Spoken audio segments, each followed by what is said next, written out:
I came to a place where I finally figured that it is the way they're training that's causing this outcome, right? So I'm going to take it a step further.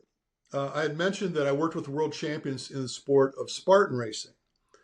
Well, I'm really trying hard to avoid this guy's name, and I apologize for that. But so try to imagine this guy.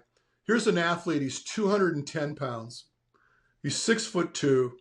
He's running at about, I don't know, 6-7% body fat. And he came to me and said, hey, here's my dilemma. I have to race 14 miles up and down a mountain with obstacles. And my greatest competitor is 140 pounds of legs and able to run well.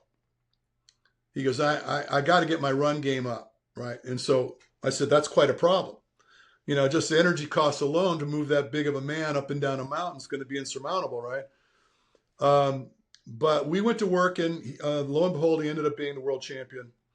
And then, so I've tested him multiple times over the course of that relationship, not just VO2 testing, but also doing resting metabolic assessments and looking at recommendations on what his feeding strategies might look like, and working on all the other various things that we work on as I'm coaching him.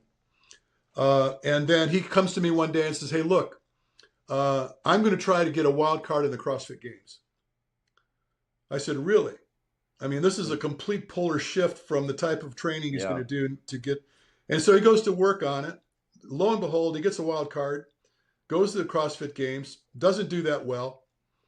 But in lieu of that work, all that high intensity, heavy lifting and things like this put a pretty profound change in his metabolic structures, right?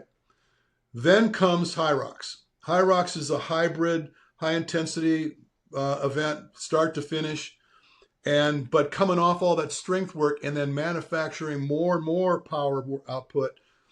His VO2 score was in the toilet.